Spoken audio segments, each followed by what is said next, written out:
The year is 2009, and this photo captures the moment that the fashion industry changed forever. This is when Kanye West and crew attended Paris Fashion Week for the first time. To some, this signals a time when the real creatives knocked down the door and allowed those who never had an opportunity to play in the sandbox. To others, this is the moment that Kanye West single-handedly destroyed the fashion industry. And I kinda see where they're coming from. Nowadays you have architects and rappers who've never went to fashion school leading as creative director for some of the most historic and prestigious luxurious fashion houses of all time. However, it's this shift of designers coming from unconventional backgrounds that has given the fashion industry some of its most memorable moments. Whether you hate him or love him, and I'm gonna be honest, both feelings are very valid when it comes to Ye, one thing is undeniable. Kanye West is one of the most influential figures in pop culture, music, and in fashion. So many of the movers and the shakers within the fashion industry are directly tied to Kanye West. So in this video, we're essentially gonna break down like the Kanye West family tree. We are going to discuss the family's most prominent members and how they changed fashion forever. So let's get into it. The biggest name to come from the family tree of Ye is Virgil Abloh.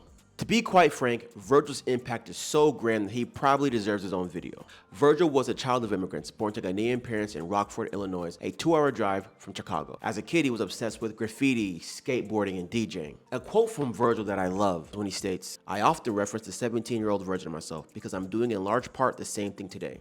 It's this philosophy of always remaining youthful that really made Virgil the Renaissance man that he was. Being able to mix the likes of George Condo and Tom Sachs of the high art world with Instagram influencers such as Lucas Sabah or Bloody Osiris. You can only have that happen if you continue to have a youthful perspective. This kid's life changed when he met the cousin of Don C. Don C was a designer and the right-hand man of Kanye West at the time. Don C introduced Virgil to Ye, and it was a wrap since then. He was glued to Kanye's hip, laptop in hand. Now, listen to these dates, because this is very important. In 2009, that's when the infamous Fashion Week photo was taken. This photo was ridiculed all over the place. Even South Park had to get in on the jokes. Now, let's fast forward to 2012. 2012 was when Kanye West started his creative agency, Donda. Virgil was named the creative director, and the likes of Matthew Williams, Justin Sanders, and Heron Preston were brought on board. This is also where the DJ collective Bintro was created. It was this intimate space of collaborations where these creatives got to learn from each other. Later that year, Virgil created his first brand, Pyrex Vision, which was later renamed Off-White in 2013. Fast forward 4 years later, and the 10 comes out. Arguably one of Nike's most hyped and sought-after sneaker collabs of all time. Then in 2018, it was announced that Virgil Abloh would be appointed the new menswear creative director at Louis Vuitton. And in 2019, that's when he debuted his first ever Louis Vuitton collection. All right. I need y'all to really sit back and listen to what I just said. In 10 years, he went from being ridiculed from just attending Paris Fashion Week to now being the creative director of one of the most historic fashion houses of all time. If that's not inspirational, I don't know what is. So let's talk about Matthew Williams, but to do that, we have to rewind and go back before Donda. Now, Matthew Williams continues this trend of being a designer without going to design school. Homie's application for Parsons School of Design was actually denied. Matthew Williams actually used the LA party scene as leverage in order to get his foot in the door. He eventually finessed his way to be able to design Lady Gaga's costume. He would later link with Virgil and then become an art director at Donda. In 2015 is when he opened up his brand Alix, one of the most popular brands of the 2010s. His Alix buckle has influenced a plethora of different streetwear and high fashion brands. An example off the top of my head is like Hehe Emil. Other members to mention, Heron Preston of Heron Preston, and Justin Sanders of Triple J Jound. The Donda alumni have had an immense amount of success within the high fashion, streetwear, and art world. Now, when it comes to this tree, I think you have two sides. You have the Donda side and the Yeezy side. So let's discuss some of the most prominent members to come from this side of the tree. One of the most successful members to come out from that Yeezy tree is Tremaine Emery of Denim Tears. Now, I would be lying to you if I said that I'm a fan of the brand Denim Tears. I'm not, but that is a different video for a different day. However, there's a lot of valuable information in Tremaine's story. Tremaine started his career working retail at Marc Jacobs for over 10 years. He eventually moved to London to manage the Marc Jacobs London location. While there, he met his homie A-Rod, and they found No Vacancy. Essentially, No Vacancy was a diet binge reel. He eventually connected with Virgil while throwing events in Art Basel, Miami. Kanye reached out to Tremaine due to their mutual friendship of Virgil. And boom, a few years later, he ends up consulting for Yeezy and then eventually becoming the brand director at Yeezy. Now, obviously, Tremaine and Kanye West have had their disagreements, but one thing cannot be denied. Denim Tears would not be where it is today without that initial Yeezy boost. Now, regarding Kanye's contribution to fashion, his sneakers have the largest footprint, no pun intended. The designer who helped design the Yeezy 350 V2 and the classic Yeezy Boost 750 was Salehe Bembury.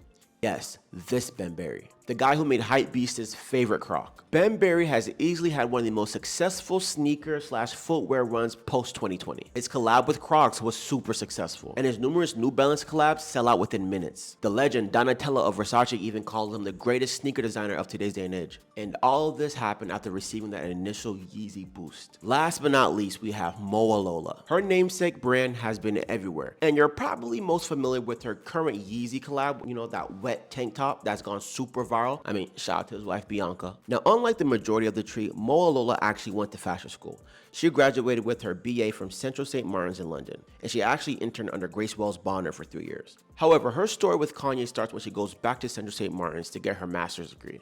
On one random day, she received an email saying that Kanye wanted to meet her. So she flew out to LA, and after discussing with Ye, decided that she wasn't going to join his team, which is crazy. Most people take that opportunity immediately, but it all eventually ended up working out. She went back to London, continued grinding, and had some of the biggest moments of her career. An example of that is her 2017 menswear collection that was titled Psychedelic, which was influenced by her Nigerian heritage and the psychedelic rock scene of the nation back in the 1970s. In 2019, she had the supermodel of all supermodels, Naomi Campbell, wearing her dress, and she even had Drake rocking a custom leather jacket with Halle Berry painted on the back. You fast forward to 2020, and she finally accepts Ye's offer. She becomes the design director of Yeezy Gap. Now, Yeezy Gap only lasted 2 years due to business disagreements. However, Ye and Mowalola kept a great relationship. It's a Mr. Miyagi Karate Kid type.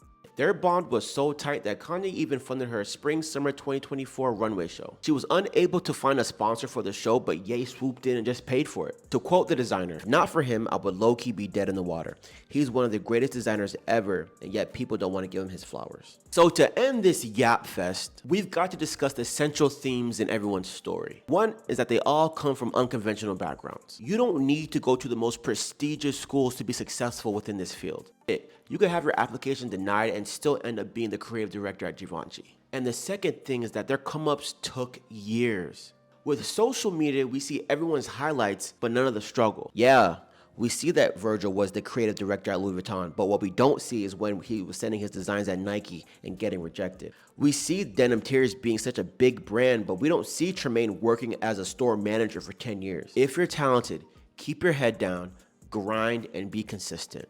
It may take you a few years, but eventually it will pay off. It also doesn't hurt if you're friends with Kanye West. I mean, I'll let you Chance the Rapper. If you enjoyed the video, like, comment, and subscribe. I would genuinely appreciate it. Also, thank you for 1,000 subscribers. I know people make YouTube videos for years and they never hit that mark, so I genuinely appreciate it. If you're into Playboi Carti and really would like to see like a breakdown of his personal style and his current aesthetic, I got a video linked somewhere on this.